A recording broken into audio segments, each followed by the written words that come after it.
I had told them they had actually taken me to the station and they asked me to swear in. And at that point in time, I told them, they asked me to swear in, and I told them I was not going to swear in. I was in Muhammad's army. I wasn't going to swear in. So they gave me 2 or 3 chances to change my mind and to swear in to go to Vietnam. And each time they gave me, I refused to swear in.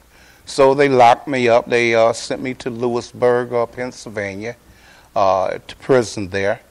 And there I was there for a period of time, and then they sent me to Kentucky, to another prison there, to stay out my term and stuff. Now, when I got out, let me say, while I was in prison, and at that point in time, I had been working, gainfully employed and everything. At that point in time, my wife immediately had to go on to welfare because nobody was there with her, and we had the stair-step children, and so she was left to fend for herself and the children that we had at the time. So while in prison, I recognized I still had a duty to my community.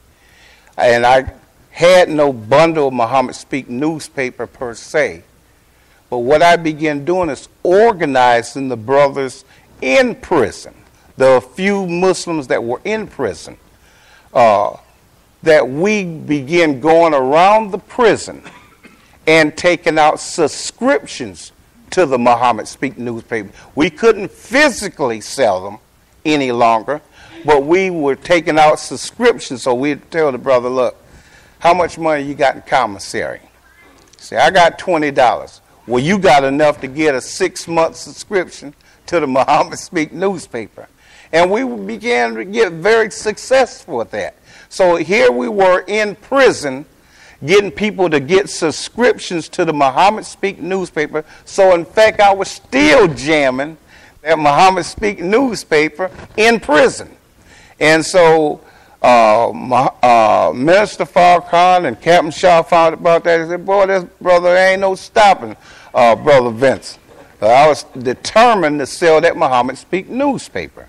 And I'm saying that not to blow my own horn, and so to speak, but to hopefully that there's someone out here that would be inspired enough with that reality to, because I'm always hearing the reports that the Muhammad Speak or the Muslim Journal is about to go out of existence because of the lack of sales of the paper.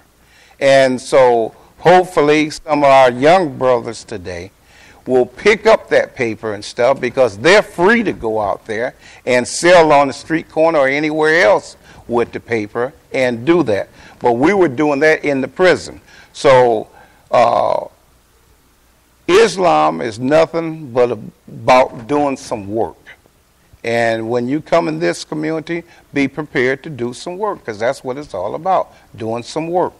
And those were the things that inspired me in the community. And so many good things come out of the selling of the Muhammad Speak newspaper. I've seen brothers that literally stuttered, who for the first time learned to begin to untie the knots out of their tongue and stuff by speaking and presenting themselves to sell the Muhammad Speak newspaper, and later on became successful business people, salesmen, etc., by the fact that they were introduced to selling the Muhammad Speak newspaper. So this had multi-faceted levels in just the selling of the Muhammad Speak newspaper. And like I said, there were so many things that we sold beyond the Muhammad Speak newspaper. At that time, we had egg farms in Georgia. We were selling eggs from our community, from our farms in Georgia. We were selling the sausages. We were selling everything. Later on, the Whiting H&G came out and stuff, I think, in early 70s, I think it was. And we began selling the fish.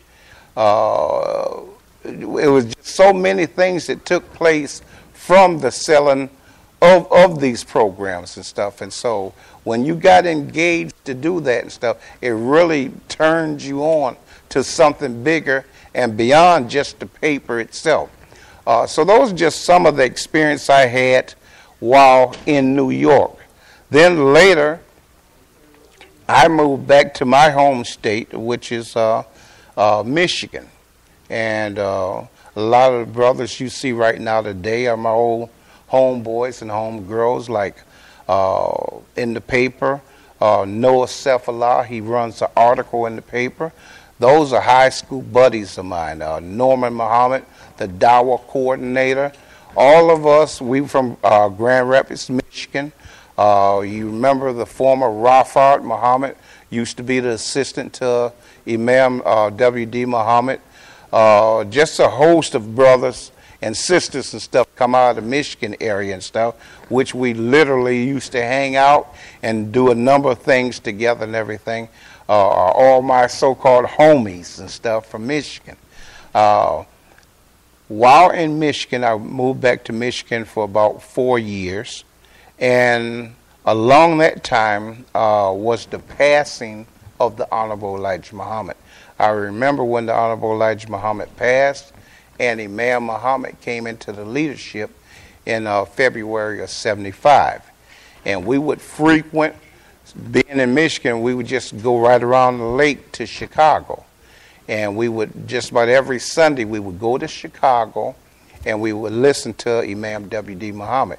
At that time, he was called the Supreme Minister at that time. And we would listen to W.D. Muhammad and stuff, and he would teach us on a host of things and stuff. And I'm still searching for a lot of those old tapes back in like 75, 76, and 77 when he first came into the leadership.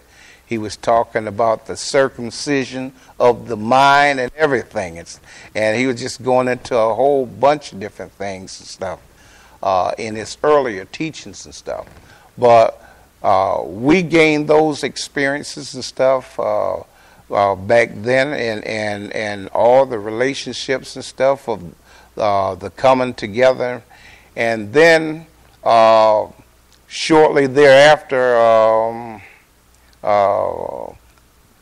along the way, because everybody knows I'm into the baking thing, but along the way, before we really got into the baking thing and stuff, that was later on when I got into, the mid-70s when I got into the baking thing.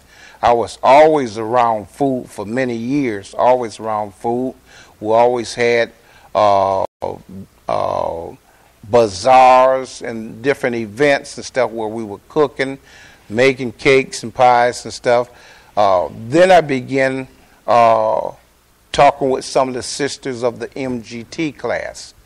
And that's for those who don't know, that was the Muslim Girl Training and General Civilization class under the Honorable Elijah Muhammad.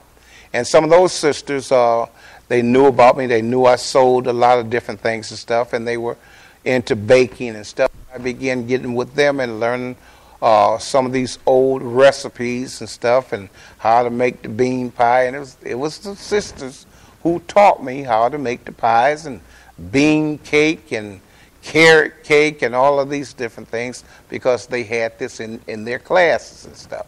And so I began learning and working on this and educate myself in how to better make it and so on and so forth and stuff. But it was our MGT class with sisters and stuff. I find a lot today where sisters literally have come out of the kitchen and they feel like that's being a maid, being in the kitchen. But there you could just take your pick and ask a sister. They knew how to make all of these things. Beans, soup, you name it and stuff. And so I began experimenting, making different things and stuff. And I've heard this year, or this weekend, we're having the bean pie contest.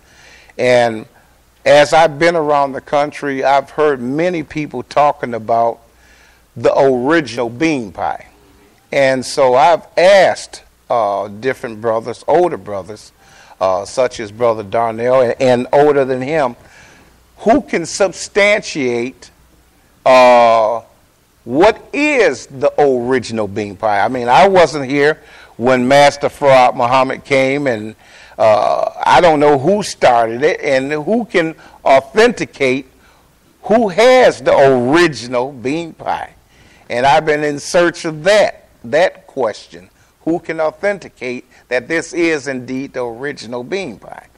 But I began, baking and experiment with a number of different things and stuff. And then later on, in the late 70s, I moved here to Texas and started over again and stuff and working in the community.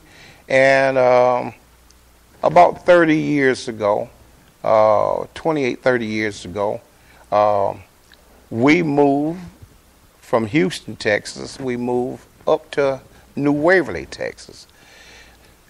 Both the Honorable Elijah Muhammad and Imam Muhammad had taught us of coming out of these large metropolitan cities where the tax base is so high that it breaks the backs of the individuals trying to pay these huge mortgage notes and expenses and taxes, etc., etc.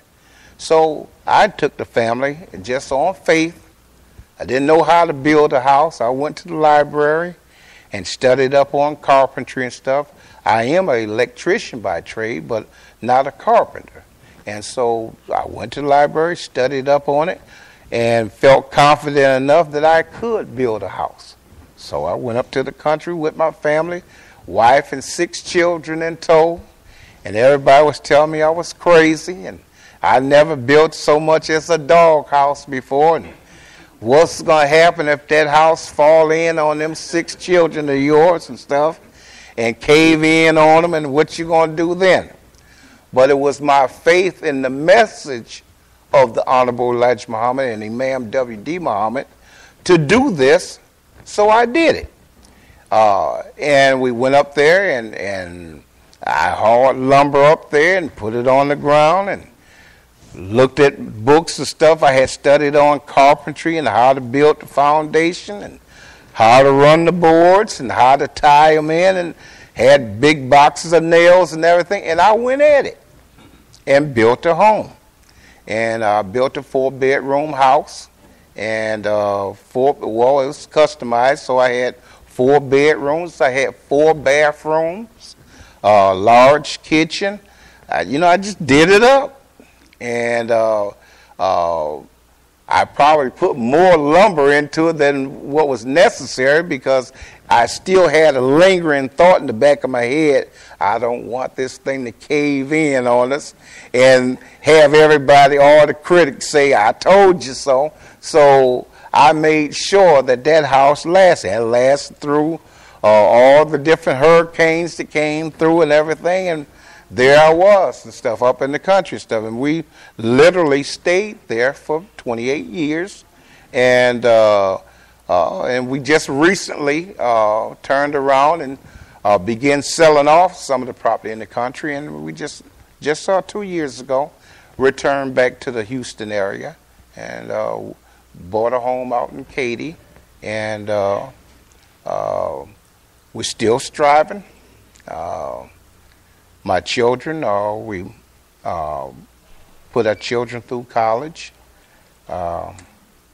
6 children, all 6 went to college. And these are the things that the Honorable Elijah Muhammad and Imam W.D. Muhammad had stressed to us. Building relationships, children who have credit backgrounds and stuff, you having good credentials and stuff where you can go out, you can acquire a loan and stuff because you have a stable foundation. I remember Imam Muhammad saying he want people in the community that can go out and get bank loans and stuff, that have that credibility. And so all of these things we were trying to instill in